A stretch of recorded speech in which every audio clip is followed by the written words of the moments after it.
Eder. Mech. Pallister. La narrazione di questa vicenda tende a deragliare frequentemente. In questi giorni si parla sui social e non solo di due faccende facilmente verificabili. 1. Gabriella si lamenta a gran voce del fatto che la sua mail denuncia di scomparsa del pomeriggio del 14 dicembre 2021 non abbia avuto esito, non sia stata protocollata, non abbia ricevuto risposta. È stata semplicemente spedita a un indirizzo inesistente. Quello corretto è upsquest.ts@poliziadistato.it. Sarebbe stato molto più simpatico e indizio di trasparenza che la signora Micheli avesse mostrato anche la mail di risposta da indirizzo inesistente. Gusterò, se vorrai pubblicare questa mail, le risposte sulla tua pagina. È sempre un tripudio di creatività quella di chi cerca di difendere alcuni indifendibili.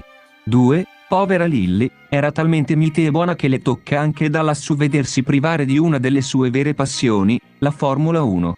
Tutti a sproloquiare e a inventarsi complotti su quella ricerca sul Samsung. Bastava andare sul suo profilo Facebook e scoprire che tra i pochi argomenti di suo interesse e like, verificate, c'era proprio la pagina che aggiorna puntualmente sulle gare di Formula 1. In sostanza Gabriella manda la mail non a questo indirizzo che è quello corretto,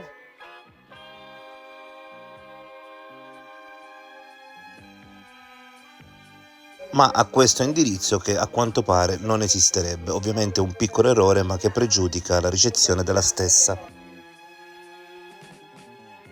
Sebastiano ha un alibi perfetto fino alle 8:14 quando viene ripreso da una telecamera, poi ha un alibi dubbio fino alle 8:30 perché transita dalla zona in cui abita, però viene anche ripreso da una telecamera di un autobus nei pressi di Via Giulia, poi ha un alibi discutibile dalle 8:30 alle 9 e infine dalle 9 alle 12 non ha più assolutamente un alibi. In seguito fa il giro con la GoPro dove ha un alibi tutto da rivedere.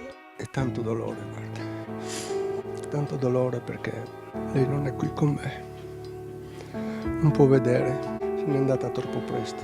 Voi frequentavate in particolare il Roseto? Amava tanto questo posto, sì. Hai già fornito due versioni diverse su come si è iniziata la vostra relazione. Diciamo che è iniziato quasi per gioco, così quasi per scherzo e diciamo ero attratto da questa donna molto bella, con questi suoi occhi. Parlava con gli occhi lei, ti parlava con gli occhi. Diciamo amava la vita come abbiamo vissuto insieme, proprio amando la vita. Hai già fornito due versioni su come hai chiesto ai genitori di Liliana, lei in sposa. Ci fornisce anche qui una terza? Ma guarda, il momento in cui, comunque c'era questa intenzione, ne avevamo parlato così, però ero in attesa del divorzio, cioè non proprio il divorzio perché avevamo già fatto, solo la trascrizione da Gorizia a Trieste ce n'è voluto una botta. Allora gli ho detto ogni tanto vai giù in comune, vedi se è pronto e se è pronto il primo giorno utile ci sposiamo e così l'abbiamo fatto. E tu da romanticone quale palesemente sei, ti sei anche inginocchiato. Davanti alla mamma però, la ricca maniera, e lei è rimasta molto colpita da questo. Ecco. Non voglio continuare a fare ping pong con Sebastiano, ne abbiamo parlato più di 2 anni fa, per cui lui è libero chiaramente di dire tutto quello che crede, eccetera. Non è escluso che l'inizio del loro rapporto sia stato idilliaco, io non ho mai negato. Io sono partito esclusivamente da 5, 6, 7 anni addietro, gli ultimi, che lui diceva che l'altro ieri o ieri, quando è uscito, lei gli faceva i segni con i orsacchiotti, eccetera, e questa è una fandonia enorme. I loro rapporti erano finiti da diversi anni, per non dire tanti anni. Lei rimaneva là perché era a casa sua, soprattutto, ma era fermamente intenzionata di lasciare Sebastiano prima di Natale. Avevamo già concordato data, eccetera, dove andare per il nostro primo giorno primo weekend, se vogliamo, da liberi, come vogliamo chiamarlo, insomma, per cui lui racconta tutto giusto, tutto bene fino a X anni fa, ma negli ultimi anni era finito tutto, adesso sta recitando una parte che gli si addice anche malamente. Senta. perché lui sarebbe invece ora che ci dicesse cosa è successo a Liliana, perché lui lo sa. Per tanto tempo Sebastiano ha detto che loro non avevano mai litigato. Dopo una serie di testimonianze adesso comincia a dire che invece qualche litigio c'era stato. Come mai l'ha negato per tanto tempo? Bisogna chiederlo a lui. Io potrei immaginarlo, ma sono pensieri miei come di ognuno di noi. Lui semplicemente gli serviva, gli servirà ancora dichiarare che la loro unione era idilliaca, perché io sono entrato a gamba tesa nel loro matrimonio, il che non è vero un piffero, perché io ho conosciuto Liliana 10 anni prima di lui. Non ci siamo mai in 40 anni abbondanti persi di vista, ci siamo trovati per telefono eccetera eccetera, cioè non ci siamo mai persi di vista, appunto, l'ho dichiarato dal 15 dicembre di quell'anno, per cui tutte le cose degli ultimi anni sono inventate, perché gli serve una Liliana che era ancora innamorata della sua vita e chissà come ha deciso di suicidarsi perché io l'ho terrorizzata per telefono. Lei non si sarebbe mai suicidata e sfido qualsiasi persona di media intelligenza, non enorme, venire qua. Ecco, hanno inscenato uno suicidio che non sta in piedi da nessuna parte. Sfido qualsiasi persona al mondo di venire qua e fare il percorso di Liliana come lei lo ha fatto. È impossibile. Una persona, ripeto, di media intelligenza ci arriva subito. Vedi, io non ho mai voluto costruirmi un alibi come ha fatto Sterpin, che lui dice che quella mattina aspettava Liliana e ha dovuto costruirsi un alibi, non lo so. Uno che aspetta a casa non si costruisce un alibi, a differenza di chi invece si inventa un giro con una GoPro che usa già da mesi. Oltretutto, tu non hai avuto bisogno di costruirti un alibi perché te l'hanno costruito in procura. L'altro giorno in una trasmissione il signor Sterpin si è permesso di fare certe affermazioni e questo dimostra solo una cosa, che lui non sa cosa vuol dire l'amore, perché quando tu ami una donna non ti permetterai mai di fare certi discorsi, devi sempre rispettarla. La mancanza di rispetto su Liliana, certi che dicono ma vogliamo la verità, questo qua, e continuano a dire cose che comunque neanche non sanno. Sei sempre un genio, Sebastiano, neanche non sanno, quindi praticamente le sanno. Perché dimmi te cosa sanno di Liliana. Io so di Liliana, la sua vita, perché lei con me in 32 anni mi ha raccontato la sua vita decine di volte, da quando era piccola all'asilo, questo, quest'altro. E qui mi fermo, perché sono segreti suoi che me li devo tenere dentro. Quello che dice lui sono frutto della sua fantasia. Guarda, il futuro della mia vita è questo, dimostrare, far vedere che persona è questo signore, capisci? Lui è un esibizionista, uno che vuole apparire per suoi motivi, per le sue cose, ma questo dimostra che lui non sa cos'è l'amore, come ho detto prima, non ha rispetto né di uno né dell'altro, va solo a mettere le rose con la telecamera per farsi vedere, questa è la realtà. Non ho mai posato una rosa per Lilli, ne ho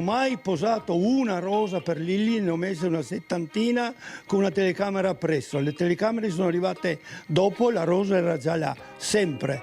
L'esibizionista sarà lui, io mi cavo proprio da questo, considerando che in qualche maniera non lo sono mai stato, cioè altri mi correvano dietro, non io ad altri, cioè era la televisione che mi veniva a cercare e non viceversa, per capirci. E non voglio entrare in queste polemiche con Sebastiano, si tenga le sue convinzioni, ma io posso garantire che tutto quello che ho detto tra me e Lilli corrisponde a sacrosanta verità, e io, se ho parlato fuori dalle righe in qualche occasione potrebbe essere successo, ma è stato soprattutto per dire quello che lei avrebbe voluto dire e le è stato impedito. Lei voleva pubblicizzare la nostra storia dopo il 18-19 di dicembre, quando tornavamo con tutti i parenti, con tutte le amicizie eccetera. Qualcuno glielo ha impedito. Sebastiano sa chi è, sarebbe bello che si scaricasse la coscienza invece che far finta di cercare alibi, ok? Io non ho bisogno di alibi, non me lo sono mai cercato. Lui, 2 giorni dopo la sua scomparsa, andava in giro a dire, le ho detto diverse volte, qualche decina, io ho un alibi perfetto di quel giorno. Io non ne ho bisogno, lui lo avrebbe avuto questo bisogno, ma se l'è costruito molto male, diteglielo. Lui, l'alibi perfetto di Sebastiano del 14 è pieno di buche ed è emerso. Io non ho nessun alibi perché non mi serve. A me non servono alibi. Claudio, Sebastiano, il tuo alibi è un disastro. Questo non ne voglio parlare. Guarda, io non devo rispondere a te, alle altre trasmissioni, dei miei alibi. I miei alibi, se gli inquirenti hanno qualcosa da dire, io sono qua a disposizione, mi ha sentito tante volte. È ovvio che se l'alibi è stato costruito dagli inquirenti non te lo metteranno mai in dubbio perché metterebbero in dubbio loro stessi. A un certo punto gli inquirenti ti dissero di svuotare la coscienza e di dire tutto. È una classica formula che si usa coi sospettati, la ricordiamo anche nei confronti di zio Michele Misseri. Ho detto tutto quello che dovevo dire. Basta, non ho altro da dire. Gli hai detto che amavi Liliana? Sono cose mie, sono cose nostre. Io non devo dimostrare questo. A me non interessa dare spiegazioni a lui. Non mi interessa veramente parlare, io l'ho detto, lo ripeto ogni volta, sono perfino stufo, il suo alibi è un buco completo.